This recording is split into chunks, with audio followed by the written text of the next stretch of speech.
Bismillahirrahmanirrahim. Assalamualaikum warahmatullahi wabarakatuh.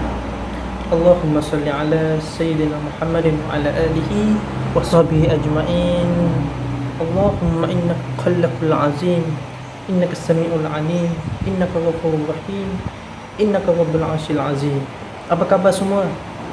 Doakan anda semua, para penonton sekalian, berada di dalam keadaan sihat sejahtera insya-Allah.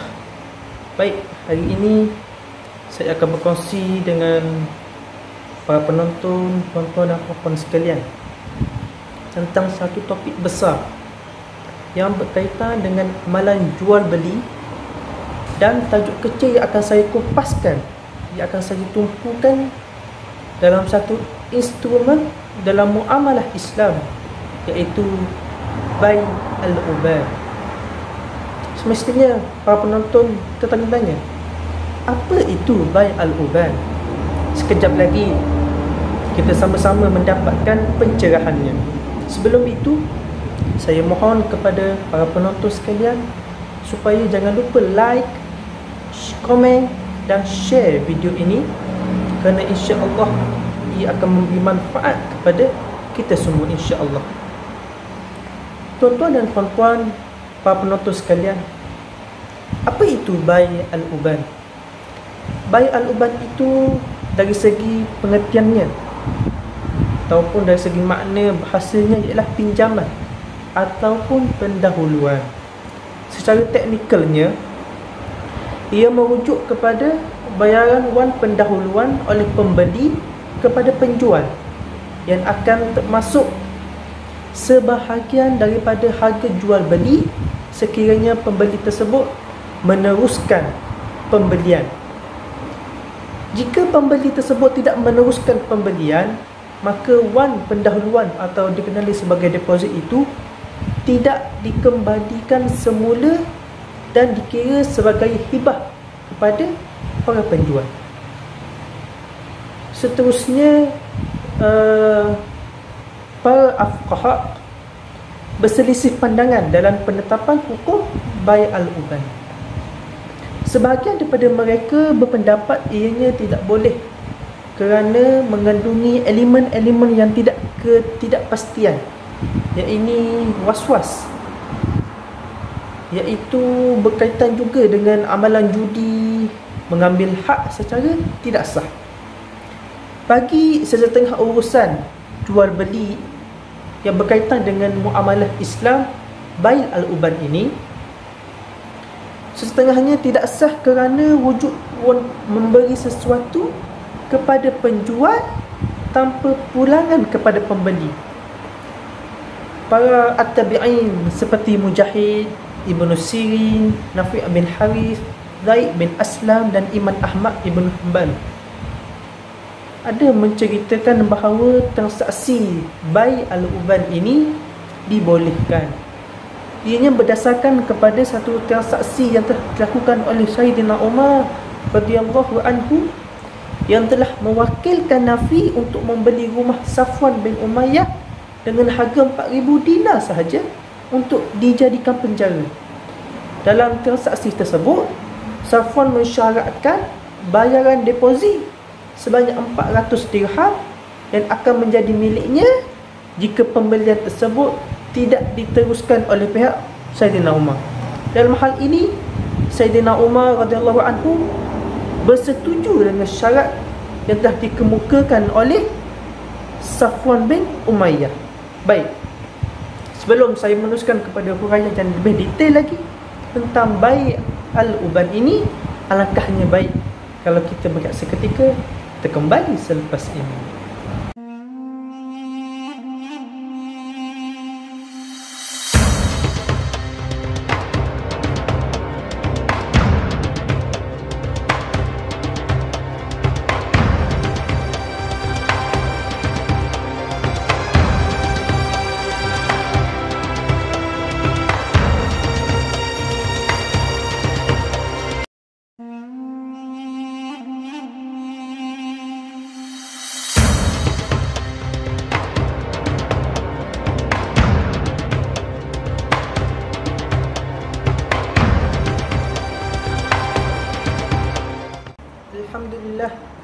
penonton sekalian, tuan-tuan dan puan-puan yang saya hormati lagi saya kasih sekalian.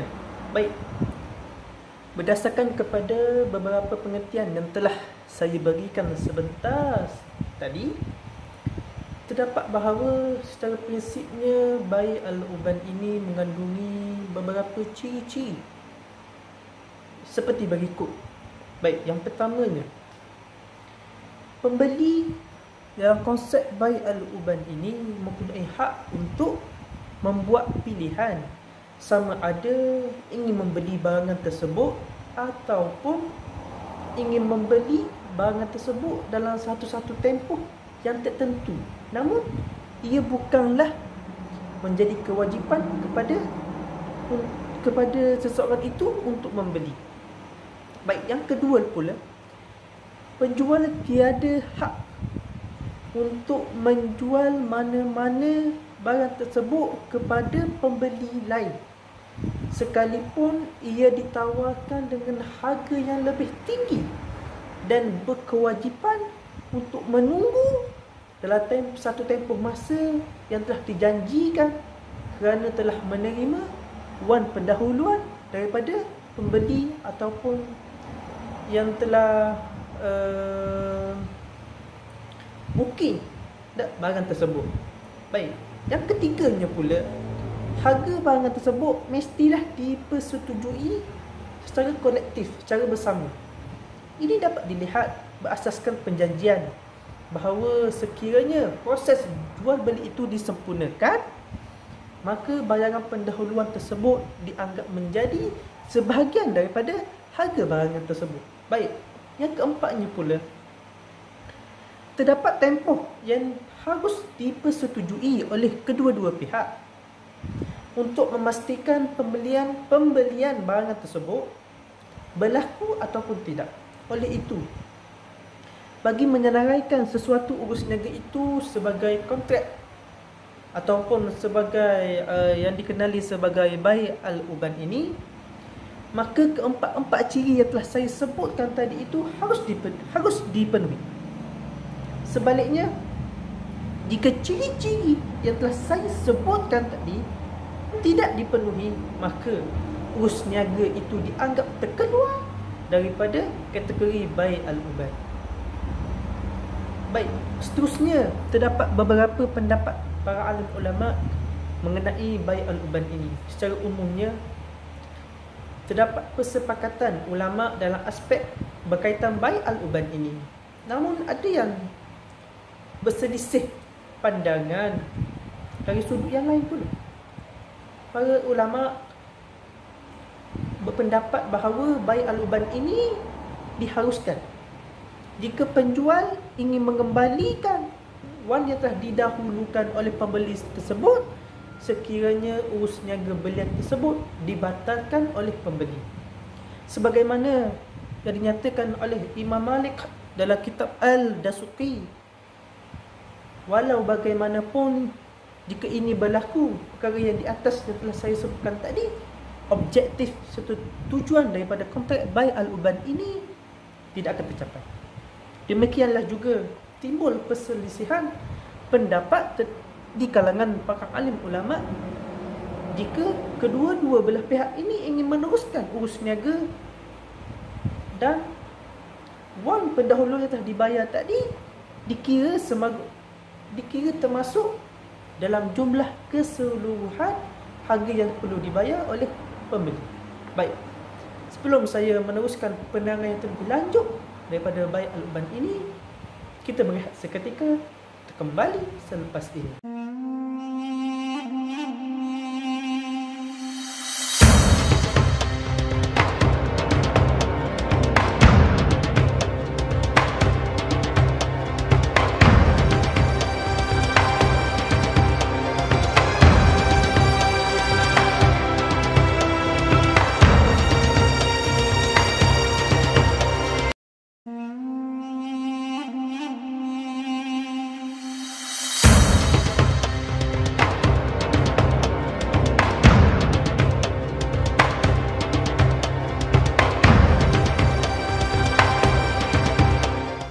Alhamdulillah, para penonton sekalian, Allah Subhanahu wa ta'ala telah berfirman dalam Al-Quran, Ya ayyuhallazina amanu la ta'kulu amwalakum bainakum bil batili illa an takuna tijaratan an taradi minkum wa la taqtulu anfusakum innallaha kana bikum rahima. Yang bermaksud, wahai orang-orang yang beriman, janganlah kamu makan harta-harta kamu, terutama harta sesama kamu, dengan cara yang salah. An-Nisa ayat 29.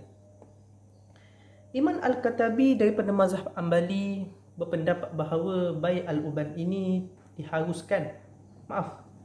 tidak diharuskan atas alasan bayaran pendahuluan tersebut tidak seharusnya hangus begitu sahaja tanpa sebarang penukaran dan tempoh menunggu oleh penjual tidaklah wajar dibayar dengan wan, kecuali perlu dinilai berasaskan tempoh seperti mana yang berlaku dalam kontrak sewaan.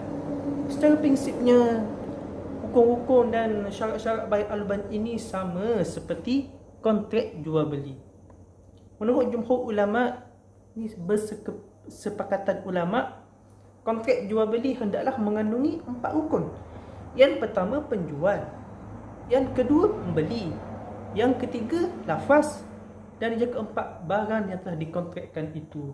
Baik para penonton sekalian, untuk rumusan berkaitan bai al-uban ini, berdasarkan apa yang telah saya utarakan sebentar tadi, dapatlah saya buat rumusan mengenai bai al-uban ini. Pertamanya, bai al-uban ini sememangnya telah lama wujud sebagai salah satu instrumen muamal Islam yang telah dibincangkan oleh para alim ulama terdahulu serta kemudian. Ia termasuk sebagai kategori jual beli yang diperselisih oleh para alim ulama. Perselisihan ini sesungguhnya membuka ruang kepada kita semua untuk membuat pilihan, sama ada kita ingin menerima bai al-uban ini ataupun kita menolak sekeras-kerasnya. Bahkan kita berkemungkinan juga untuk memilih kedua-dua pendapat tersebut, pendapat yang telah diberikan oleh para alim ulama yang telah dipersepakatan, meskipun terdapat dilihat sebagai bertentangan dengan para sahabat. Baik, kedua-dua pendapat ini boleh diaplikasikan kepada situasi dan keadaan yang berbeza, kerana kedua-dua pendapat tersebut adalah ijtihad daripada sudut yang benar. Oleh itu, secara prinsipnya, bai al-uban ini satu bentuk kontrak jual beli yang diharuskan berdasarkan kepada keperluan dan isu semasa. Namun, ia haruslah dilaksanakan secara berhemah dan berhati-hati. Jadi akhirnya, marilah sama-sama kita mengambil manfaat daripada apa yang telah saya kongsikan sebentar tadi. Mudah-mudahan diberkati oleh Allah Subhanahu wa ta'ala. Apa yang baik itu datang daripada Allah, apa yang salah itu mungkin datang daripada kelemahan diri saya sendiri.